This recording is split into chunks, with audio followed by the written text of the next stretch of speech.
Good morning. Welcome to In the Trenches with DAC. I'm David Cohen, and this morning's case, we're going to be discussing acid base. This is the history we have on the board. This is a fictitious patient. 47-year-old man has a history of alcohol abuse. He has a 2-day history of severe abdominal pain, nausea, and vomiting. His blood pressure is low. His heart rate's 105. He's afebrile. He's got a respiratory rate of 16 and an O2 sat at 96%. That's all the history I'm given, and there's no physical exam here, so this is what I have to work with. Okay, he's got a sodium of 132, a chloride at 92, a bicarb at 16, a creatinine of 1.5. Do not know his baseline creatinine, and we do not have a urinalysis. We do not have a urinalysis here. His amylase is 400, his lipase is 250. They are slightly elevated. They are elevated. All right, his pH is 7.28.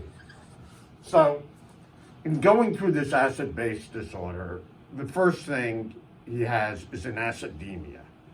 And I want to make a distinction between an acidemia and an acidosis. Acidemia is when your pH is less than 7.35. Acidosis is any process that produces acid. So this patient has an acidemia.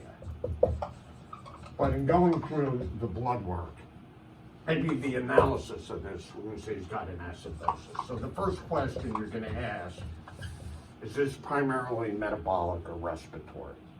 And his CO2 is low, and his bicarb is low. So he has a metabolic acidosis. We know that. We know that this man has a metabolic acidosis. Now, he could have other things going on.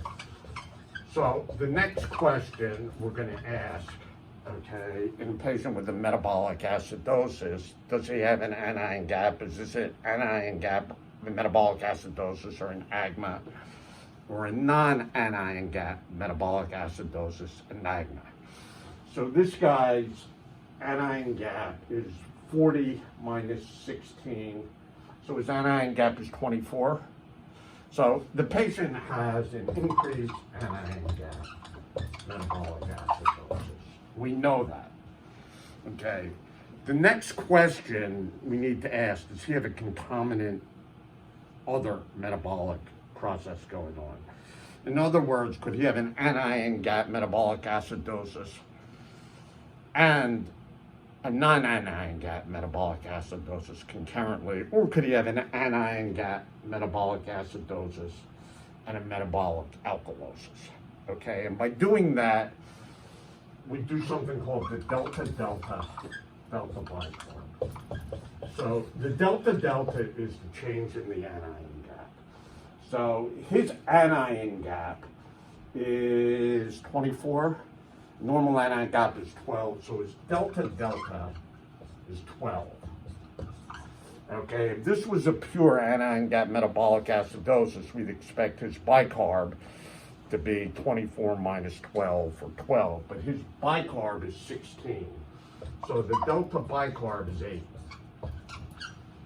So he's generating some bicarb. He has an acid-producing problem, but he's also generating bicarb. So he also has a metabolic alkalosis.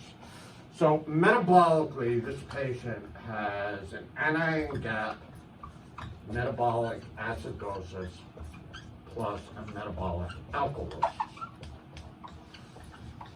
Next thing we need to ask ourselves, does he have a concomitant respiratory process going on? Okay, and with that, we're going to use Winner's formula. Winner's formula is a PCO2 equals 1.5 times the bicarb plus 8 plus or minus 2. His bicarb is 16. 16 times 1.5 would be 24. 24 plus 8 is 32. So you'd expect his bicarb to be between 30 and 34. It's 34. So essentially, this man does not have a respiratory component to his processes.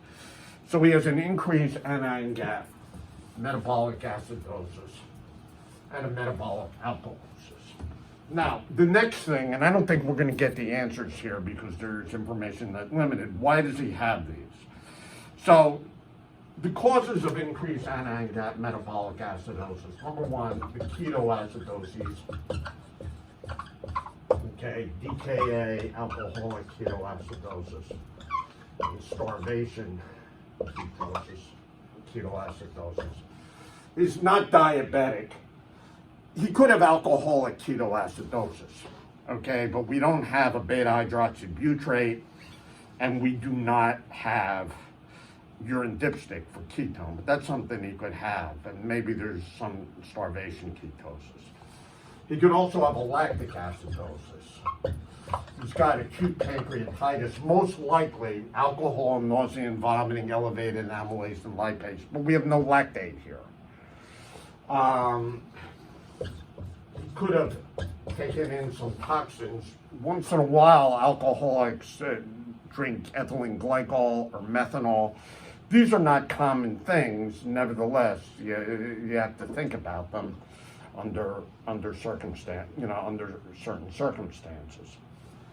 Ethylene glycol, methanol, theoretically salicylate toxicity.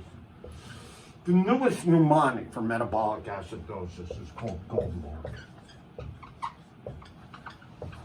Glycoaldehydes, which would be like ethylene glycol or propylene glycol, oxyprolines, L-lactic acidosis, D-lactic acidosis, methanol toxicity,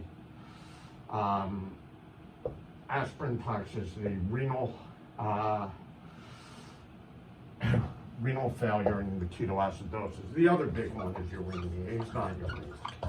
Okay, so looking at this, I would think he either has a lactic acidosis or an alcoholic ketoacidosis. Why does he have a metabolic alkalosis? The most common thing would be extreme nausea and vomiting, the vomiting generating bicarb. He's not on diuretics. I don't think you need to look behind beyond any of this. Most likely, this is acute pancreatitis. Okay, and acutely you worry about SIRS with this, and you need to give this patient IV fluids. If he's got alcoholic ketoacidosis, you need D5 and thiamine in with the lactated ringers or normal saline, probably lactated ringers. If he has lactic acidosis, you need to monitor the lactate, but you need a serum lactate here. But his metabolic processes going on are increased anaerobic metabolic acidosis and a metabolic alkalosis. And I think I'm going to stop this now. Thank you.